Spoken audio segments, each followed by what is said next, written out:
kasih kerana masih bersama dalam Motivasi Pagi setia pada pukul 6.30 pagi untuk mendapatkan ilmu yang tinggi ya tentang peradaban manusia, tentang inovasi. Inovasi mempergemaskan kehidupan manusia pada perkara yang mungkin ada bagus tapi dia tambah baik lagi untuk menjadi satu yang lebih sempurna, lebih praktikal. Tapi kalau dia menjadi satu yang merosakkan inovasi menjadi inovasi, perkara yang sama yang statik, jadi macam mana kita nak memastikan supaya idea-idea yang bernas ini dapat dimajukan. Mungkin katakan orang ni dah buat satu kemajuan, tidak bermakna ia akan berhenti di situ.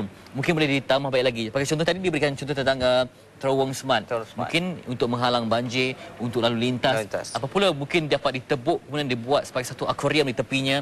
Sebenarnya inovasi adalah satu proses yang sangat luas yang kita perlu terokai, kita eksplorasikan. Apabila mengatakan tentang inovasi, memang betul dia terlibat dalam eksplorasi pelbagai benda. Contohnya betul cadangan yang bagus daripada Tuan Fitri, mungkin kita boleh kemukakan. Kita kemukakan bagaimana terowong smart tu ada akuarium yang besar. Apabila banjir disalurkan situ, wujudnya satu nampak akuarium, ada ikan, ada binatang-binatang lain. Sangat indah sebenarnya. Itulah satunya. Maksudnya di sini, inovasi adalah satu benda yang berterusan, yang tidak akan berhenti sampai bila-bila. Sebabnya inovasi datang daripada minda. Sebab itulah kita berikan tajuk minda inovasi. Apabila itu kita melakukan sesuatu itu berdasarkan keperluan orang, macam saya cakap tadi, keperluan orang. Jadi kita nampak bagaimana kalau keperluan orang nak tengok benda-benda yang cantik, akuarium yang sangat cantik. Jadi itu adalah satu keperluan yang bagus untuk orang ramai. Dan untuk kita masuk dalam dunia inovasi ni, untuk menjadi yang lebih tersusun ya, mungkin kita perlu masuk ke dalam ilmu. Maksud saya, kita ada kaitan dengan mungkin college, universiti. Sebab contohnya, kita nak jadikan minyak sawit contohnya sebagai sumber untuk menggerakkan kenderaan petrol. Tapi kita tak ada ilmu, apa lagi yang perlu diperlukan. Bermaksud kita perlu berjumpa dengan orang yang ada nilai intelektual supaya idea itu dapat diperkemaskan. Mungkin kita ada idea, tapi itulah orang yang biasa dengan dunia ujian di makmal dan sebagainya adalah orang yang terbaik. Bermaksud untuk inovasi ni ia memerlukan lebih daripada satu kepala mungkin. Supaya bila bercantum jadi hasil yang lebih gempak lagi. Inovasi memang perlukan sokongan daripada orang ramai. Contohnya kalau ada sahabat-sahabat untuk membantu. Kalau dulu kita tengok Alexander Graham Bell, ada sahabat-sahabat yang membantu. Dia nak membuat inovasi telefon tu, ada sahabat yang mencuba di sana. Kita cuba, kita cuba test. Bila tak menjadi, dia akan berfikir semula. Dia akan fikir semula bagaimana nak hasilkan satu inovasi yang sangat bermakna pada orang ramai. Sampai sekarang lah, telefon kan. Kita tengok bagaimana suasana dia.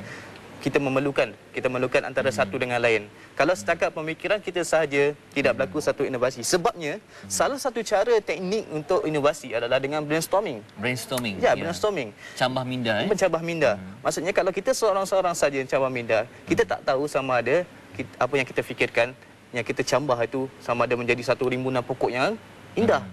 Tahu jadi pokok yang kecil sahaja.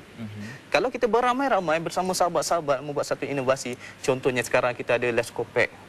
Les Kopak tu Upin Ipin. Ada adik suka tengok Upin Ipin. Itu.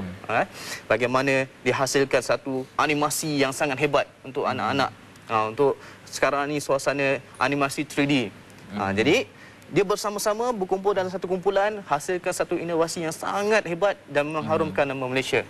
Ya, bermaksud kita harus mungkin pandang ke satu tempat yang lebih hijau, yang lebih unggul pencapaiannya. Sebagai contoh, negara Korea dan Jepun yang maju perlahan demi perlahan akhirnya menjadi sebuah negara maju yang sangat disanjungi kerana mereka ada mungkin inovasi memerlukan budaya kerja yang sangat kuat, yang kuat, yang keras, yang bersepadu. Tak boleh orang malas sebab ia memerlukan disiplin yang tinggi. Barulah terhasil inovasi, barulah kita katakan sebagai mengorak minda inovasi. Supaya kita tidak ketinggalan zaman. Bermaksud kita harus ada rujukan juga dalam melakukan inovasi.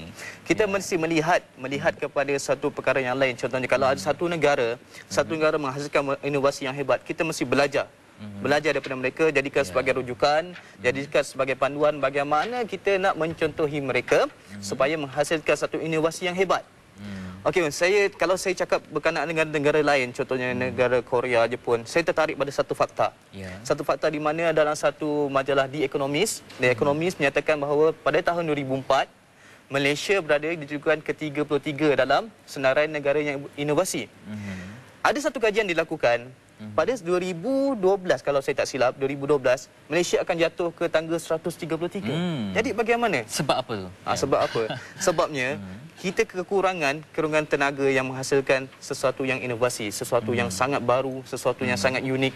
Ya. Mungkin ada tetapi kurang berbanding dengan negara-negara lain. Jadi percambahan minda kita daripada sekarang ni bermula harus bermula daripada universiti, daripada sekolah-sekolah. Sebab itu saya tertarik dengan Kementerian Pelajaran Malaysia. Bagaimana mereka mahu mengadakan subjek inovasi di sekolah-sekolah. Jadi bagus sebenarnya untuk menggalakkan pelajar-pelajar membina imej diri, sebab inovasi sebenarnya membina imej diri. Bermaksud inovasi ini datang daripada pengalaman yang luas ya. Pengalaman luas. Saling bekerjasama. Siapa mungkin tokoh inovasi yang amat anda sanjungi yang mungkin kita baikkan rujukan? Kalau anda ada mungkin internet ketika ini mungkin dapat Google nama-nama yang disebutkan Betul. oleh Helmi ini, siapa agaknya kita dapat jadikan sebagai inspirasi dalam inovasi ini? Okey, berkata dengan tentang inovasi, tokoh-tokoh inovasi, saya lebih tertarik bahagikan pada 3 bahagian sebenarnya. Ya. Yang pertama Malaysia itu sendiri, yang kedua adalah international antarabangsa, yang ketiga adalah tentang sejarah-sejarah yang lama-lama yang mungkin telah meninggal dunia. Okey, yang Malaysia kita tengok dulu pemimpin kita yang dahulu bagaimana Tun Dr. Mahathir dia menghasilkan inovasi-inovasi yang terbaru. Datang daripada idea-idea walaupun orang lain yang melakukan, datang daripada idea itu dihasilkan sesuatu yang memberi manfaat kepada orang ramai. Perkara yang kedua contohnya Tony Fernandez yang saya cakap tadi. Tony Fernandez dihasilkan bagaimana Asia berkembang maju seperti sekarang. Sangat indah. Yang ketiga tentang Malaysia, Tan Sri Syed Muhtar Al-Bukhari.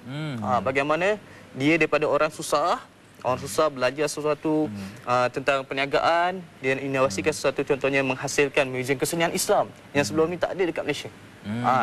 Okey, berkenaan dengan antarabangsa berbagai sebenarnya, contohnya Steve Jobs. Daripada suka makan apple, dihasilkan produk yang bernama Apple. Bersama-sama dengan partner dia Steve Wozniak. Bagaimana kita lihatlah sekarang dia ada iPod telefon, Apple komputer, pelbagai-bagai. Jadi inovasi yang sangat berkesan. Okey, melalui sejarah saya lebih suka kaitkan dengan Thomas Alva Edison. Sebabnya dia berasal daripada satu pelajar yang sangat susah sebenarnya. Sangat susah, yang tak pandai. Tapi sekarang ni sampai ke masa sekarang, sampai dia meninggal, dia telah menghasilkan paten yang paling terbanyak di dunia. 1093 paten. Sangat hebat. Ya, sebenarnya dalam setiap lapangan ada tokoh-tokoh inovasinya. Dalam sejarah khalifah pun bagaimanakah Saidina Umar Al-Khattab mencipta pelbagai inovasi dan untuk pentadbiran dan sebagainya. Luas, harus luaskan pembacaan.